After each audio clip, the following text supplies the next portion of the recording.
위기의 순간 일상에서 훈련된 믿음이 드러납니다. 믿음은 갑자기 생기지 않아요. 여러분, 새끼발가락을 한번 생각지도 못한 순간에 찧어본 적 있으십니까? 막 방을 돌아다니다가 생각지도 못하게 새끼발가락을 딱 찧으면 여러분들의 입에서는 무슨 말이 나옵니까? 악 나오면 양호한 거예요. 악 하면 그 사람은 참 양반인 거죠. 지금 웃는 분들은 에이씨. 근데 또 은혜로운 분들은 뭐라고 그래요? 그죠, 주여. 결국에는 내가 내 안에 뭐가 담겨 있느냐에 따라 그 순간 튀어나와요. 왜 그러냐면 여러분, 새끼발가락이 찧었을 때는 내가 순간 고상해질 수 없어요. 딱 찧었는데 어머, 이런 사람 없어요. 아, 이거 왜 이랬지? 이런 사람 없어요. 평소 내 성격, 내 성품, 내 안에 담긴 게 그대로 튀어져 나올 수밖에 없죠. 왜 그럴까요? 갑작스러운 통증이 밀려오면 꾸미고 다듬을 시간이 없거든요. 여러분, 겨울에 또는 여름에, 뭐 겨울이든 여름이든, 근데 겨울에 보통 이런 일이 많은데 막 걸어가다가 사람들 많은 데서 넘어져 본 적 있으십니까? 놀랍죠? 뼈가 부러져도 벌떡 일어나 가요. 일단 가요. 왜 그럴까요? 옷을 여미고 자기를 단장할 시간이 없는 거예요. 그냥 본능적으로 뻘떡 일어나서 이 창피한 걸 모면하려고 걷는다는 거예요. 본능이죠, 본능. 생각할 틈이 없어요. 여러분, 평소에 내 안에 쌓여있던 것들이 그런 위기의 순간 여과 없이 새어나올 수밖에 없다는 거예요. 우리 인생이 그런 것 같아요. 기도가 배어있는 사람은요, 위기 가운데 기도가 나옵니다. 원망과 불평이 고여있던 사람에게는요, 위기의 순간이 되면 원망이 튀어나와요. 그때 내가 어쩌면 가장 솔직한 내 모습이 내 인생에 위기가 찾아올 때 드러나는 거 아닌가라는 생각을 해보게 됩니다. 이런 작은 통증에도 우리 인생을 송두리째 흔드는, 이런 통증에도 하물며 우리의 본성이 나오는데 우리 인생을 송두리째 뒤흔들 만한 위기와 고난이 닥치면 어떨까요? 우리는 흔히 이렇게 생각해요. 큰일이 닥치면 어떻게든 되겠지. 큰일이 닥치면 어떻게든 정신 차리고 믿음으로 일어서면 되겠지. 위기가 오면 없던 믿음이 어디선가 생겨날 거라고 막연하게 생각을 합니다. 그때 되면 되겠지. 그러나 여러분, 인생은 그렇게 호락호락하지 않아요. 우리 생각대로 작동되지 않습니다.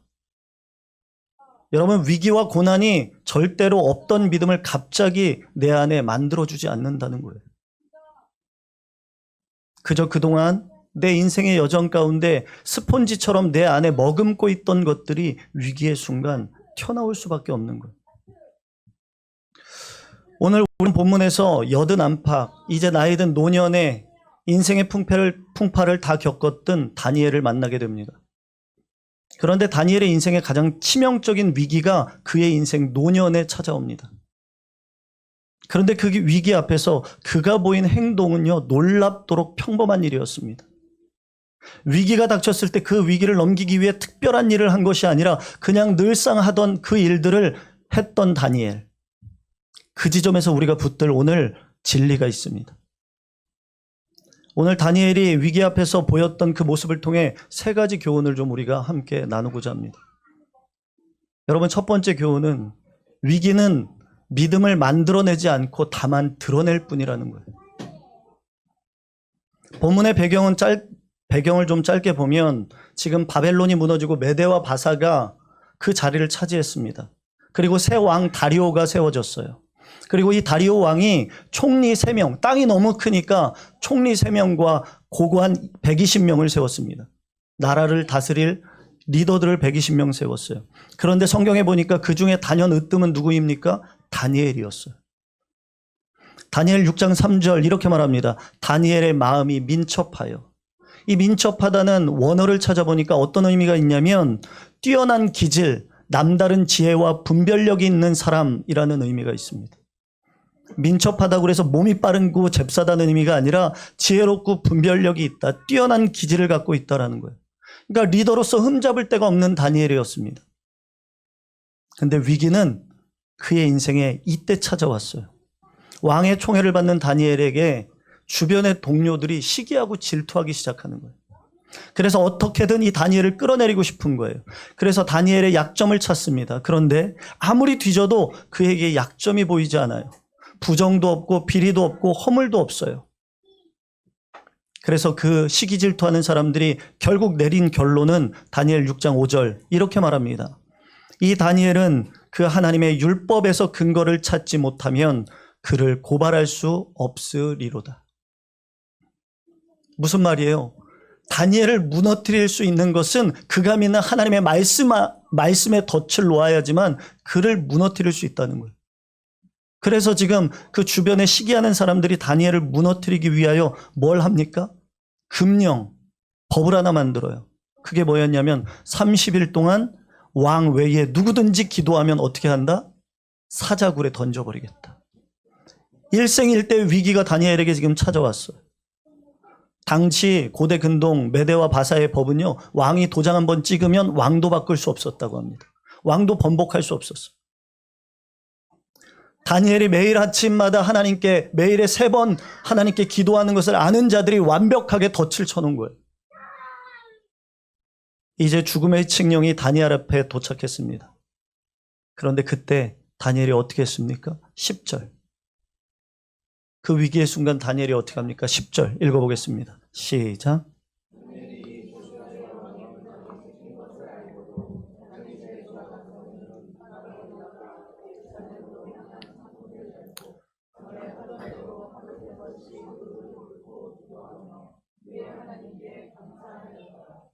여러분 여기서 꼭 기억했으면 하는 게 있어요, 여러분들.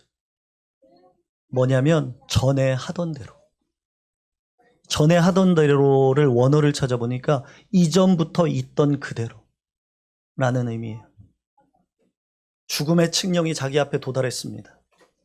그랬을 때 다니엘은 새롭게 무릎을 꿇고자 결단한 게 아니었어요. 그냥 그저 그렇듯 늘 하던 대로 예루살렘을 위하여 창문을 열고 늘 하루에 3번 하던 기도를 지금 다니엘은 하고 있다는 거예요. 칙령이 떨어진 그날도 그는 여지없이 어제 했던 기도를 오늘도 10수년 했던 기도를 똑같이 일상 가운데 했다는 거예요. 여러분 생각해 보세요. 다니엘이 평소에 기도하지 않았던 사람이었다면 어떻게 했을까요? 타협했겠죠. 30일? 금방 지나가. 30일만 기도하는 거 참자. 한 달 후에 다시 하면 돼. 라고 타협하지 않았을까요? 누가 봐도 합리적이잖아요. 그러나 다니엘에게 기도는 타협과 협상의 조건이 될 수 없었습니다. 다니엘에게 매일의 기도는 그의 호흡이었어요. 30일 동안 호흡을 멈추라는 것은 다니엘에게 죽으라는 명령과 같았던 거예요. 여러분 여기서 우리는 첫 번째 교훈을 붙잡아야 됩니다. 여러분 기억하세요. 여러분들의 인생의 위기는 믿음을 만들어내지 않습니다. 그저 그동안 무엇이 진짜였는지를 드러낼 뿐이라는 거예요. 우리는 위기를 시험 보는 날로 여깁니다. 그러나 위기는요, 성적표를 받는 날이라고 합니다. 공부는 이미 끝났고 그날 벼락치기는 불가능합니다. 드러나는 것은 아무도 보지 않았던 수많은 날들, 그 날들을 무엇으로 쌓아왔느냐에 따라 위기의 순간 드러나게 된다는 거예요. 사무엘상 17장을 보면 골리앗 앞에 선 소년 다윗이 나오죠. 이스라엘 군대가 40일 동안 블레셋이 이스라엘을 조롱합니다. 골리앗의 조롱 앞에 이스라엘 백성들이 누구도 나서지 못하고 벌벌벌 떨고 그 조롱을 다 받아내고 있어요. 그런데 그때 정작 전쟁의 경험이 전무후무했던 소년 다윗만이 담대하게 앞으로 나아가요. 그때 큰형 엘리압이 그 골리앗 다윗에게 뭐라고 하냐면 이렇게 말합니다. 사무엘상 17장 28절. 들에 있는 양들을 누구에게 맡겼느냐? 바꿔 말하면 이런 거야. 야, 너 지금 양이나 치고 있지? 양 치던 놈이 여기 와서 뭘 해보겠다고 여기서 기웃거리냐? 양이나 쳐라. 이 말인 거예요. 그런데 사울 앞에서 다윗이 한 말을 한번 보세요. 사무엘상 17장 34절에서 35절. 주의 종이 아버지의 양을 지킬 때에 사자나 곰이 와서 양떼에서 새끼를 물어가면 내가 따라가서 그것을 치고 그 입에서 새끼를 건져내었고 그것이 일어나 나를 해하고자 하면 내가 그 수염을 잡고 그것을 쳐 죽였나이다. 그리고 이어지는 또 한마디 37절 여호와께서 나를 사자의 발톱과 곰의 발톱에서 건져내셨은즉 나를 이 블레셋 사람의 손에서 건져내시리라. 여러분 무슨 뜻이에요? 다윗이요 골리앗 앞에 섰을 때 용감해진 게 아니에요. 두려움이 갑자기 없어진 게 아니에요.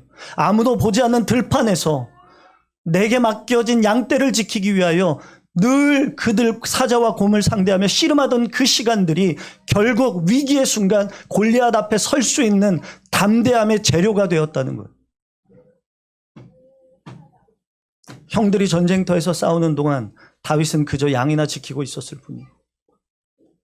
남들이 볼 때는 하찮은 일이었을지도 몰라요. 그 하찮게 보였던 시간들에 이미 하나님을 향한 믿음의 근육이 자라나고 있었던 거예요. 사랑하는 성도 여러분, 위기는 믿음과 담대함을 만들어내지 못합니다. 위기는 다만 아무도 보지 않던 자리에서 이미 자라고 있던 여러분들이 머금고 있던 것을 드러낼 뿐이라는 거예요. 그렇다면 솔직하게 스스로에게 물어보십시오. 정직하게 내 자신에게 한번 물어보십시오. 만약 오늘 내게 다니엘에게 내렸던 이 죽음의 칙령이 이런 위기가 내게 찾아온다면 그 순간 여러분들의 입술과 여러분들의 마음에는 무엇이 새어나올 것인가? 그것은 그날 위기의 순간 결정되지 않아요. 오늘 이 평범한 주일, 이제 한 주간 살아갈 일상의 하루하루, 그 하루 동안 무엇을 머금고 있느냐가 위기의 순간 새어나올 것을 결정한다는 거예요. 그러면 자연스럽게 궁금해집니다. 다니엘이 저 흔들리지 않은 믿음과 기도의 무릎은 대체 언제부터 어떻게 어디에서 만들어졌는가? 사자 굴 앞에서 하루아침에 생겨난 것이 아니라면 위기에 드러날 믿음, 그것이 도대체 언제 만들어졌는가? 여기에 두 번째 우리가 기억해야 될 게 있어요. 사랑하는 주담교회 성도 여러분, 두 번째 교훈은 이거입니다. 위기에 드러날 믿음은 아무도 보지 않는 홀로 있는 골방에서 만들어집니다. 성경은 그 답을 이렇게 말씀합니다. 다니엘 1장을 보면 이런 말씀이 나오죠. 1장을 보면 6장의 다니엘이 80의 노인이라면 1장의 다니엘은 10대 소년이었습니다. 그 소년이 다니엘 1장에 보면 부모와 헤어지고 고향을 잃고 낯선 왕궁에 끌려와 있어요. 그런데 그가 처음 마주한 것은 고문이나 화형이나 사자굴 같은 위기가 아니었습니다. 식탁이었죠, 식탁.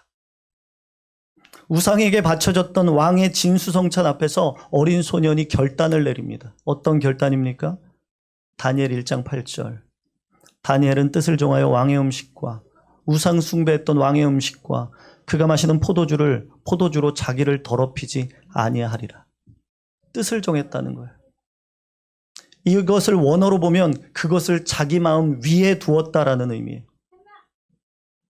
그러니까 여러분, 결단이라는 것은 머리로 계산하는 것이 아니라 마음에 새긴다는 거예요. 여기서 주목해야 돼요. 어린 소년 다니엘의 그 믿음은, 위기에 드러나는 것들은 어느 순간에 어떤 큰 위험도 그에게는 보이지 않았어요. 보세요. 식탁 앞에서 그에게 어떤 위협이 있었습니까? 사자가 위협을 하는 것도 아니고 누군가 칼을 겨눈 것도 아니었어요. 그저 식사 한 끼를 거절했습니다. 누가 볼 때는 아주 사소하고 별것 아닌 거라고 생각할 수 있는, 누구나 다 할 수 있을 것 같은 그 사소한 것을 먹지 않겠다고 뜻을 정하고 결단합니다. 그런데 여러분 보세요. 그 사소한 결심 하나가 모든 것의 시작이었어요. 그 마음이 60년이라는 긴 세월이 지나 어떤 상황에도 흔들리지 않는 굳건한 기도의 무릎과 믿음을 열매로 맺게 했다는 거예요.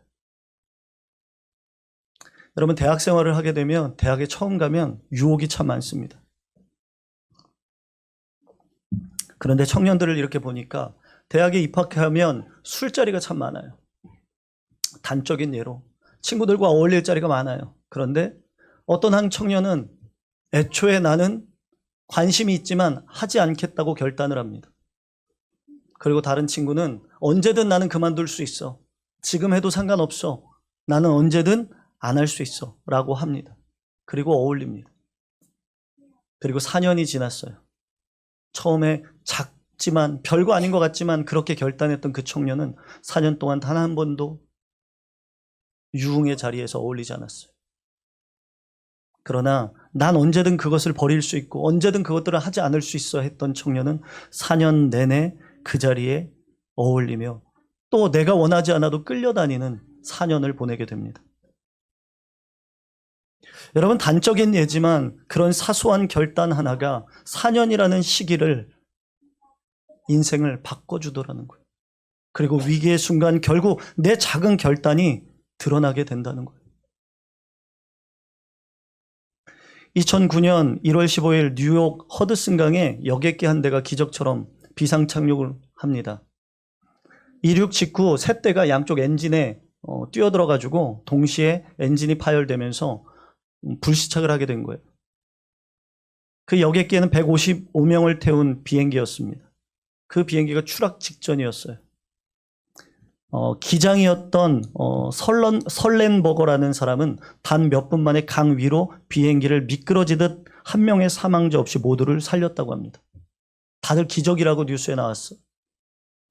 사고 직후 기장을 찾아가 기자가 물었습니다. 어떻게 그렇게 짧은 시간에 허드슨강에 착륙할 생각을 했습니까? 그런 판단을 했습니까? 그랬더니 그가 이런 말을 합니다. 자기 인생을 경험이라는 은행 계좌에 비유했습니다. 오랜 세월 비행 한 번, 훈련 한 시간이 다 작은 예금이었습니다. 그러다가 그 1월 어느 날 잔고가 충분했기에 가장 큰 액수를 한 번에 인출할 수 있었다는 거예요. 그 기적의 몇 분은 사실 수십 년의 결과였다는 거예요. 참 멋진 말이죠. 우리의 믿음도 정확히 이 말씀과 이 이야기와 인터뷰와 오버랩됩니다. 그런데 한 가지 오해하지 않으셨으면 좋겠는 게 있어요. 그게 뭐냐면 내가 정성을 하나님께 많이 쌓아야 하나님이 나를 지켜주신다라는 일종의 거래를 이야기하는 게 아니에요. 사자 입에서 다니엘을 건져내신 분은 그가 쌓아둔 적금 통장이 아니라 누구시라고요? 오직 하나님이시라는 거예요. 다만 하나님은 우리가 아무도 보지 않는 순간에 그분과 함께 보냈던 1분 1초를 잊지 않으신다는 거예요. 피곤함을 무릅쓰고 나온 수요 예배, 밥도 먹지 못한 채 분주하게 드렸던 예배들, 기도회, 바쁜 출근길에 짧게 드렸던 5분의 기도, 잠들기 전 펼쳐들었던 성경 한 절, 억울하고 화가 날 때 하나님을 생각하며 조용히 끝까지 말씀 붙들고 삼켰던 그 한마디, 남들은 알지 못하고 겉으론 티도 나지 않는 그 작고 소박한 순간들이 모이고 모여서 인생의 거센 풍랑이 찾아오는 그날 위기의 순간 나를 단단한 믿음의 사람으로 세워주었다는 거예요. 그런데 많은 사람들이요, 이 시대의 가장 큰 거짓말에 속고 있어요. 이 시대의 가장 큰 거짓말이 나중에래요. 나중에 자리 잡으면 예배 드릴게요. 나중에 여유 있으면 말씀 볼게요. 나중에 시간이 좀 나면 기도할게요. 형편이 좀 나아지면 그때 진지하게 신앙생활 하겠습니다. 그러나 여러분, 위기는요, 나중을 기다려주지 않아요. 위기는 늘 준비되지 않은 날 갑자기 찾아옵니다. 우리는 오늘 주어진 하루 가운데 위기의 순간을 준비해야 할 줄로 믿습니다. 사랑하는 성도 여러분, 예배의 자리, 기도의 자리, 말씀의 자리를 놓치지 않길 바랍니다. 그리고 그 모습을 우리 자녀들에게 물려주길 바랍니다. 그럴 때 우리 자녀들의 인생이 내가 세상에서 수많은 재산을 물려주는 것보다 믿음이라는 더욱 귀한 선물을 물려주게 될 줄로 믿습니다. 그렇다면 이렇게 조금씩 쌓아온 믿음, 일상 속에서 쌓아둔 믿음은 정작 위기의 한복판에서 무엇을 바라보게 할까? 이것이 중요한데요. 무엇을 바라보게 할까? 다니엘의 기도 속에 그 답이 있습니다. 10절 함께 읽어보겠습니다. 10절. 10절입니다. 천천히 읽어보겠습니다. 시작. 시작.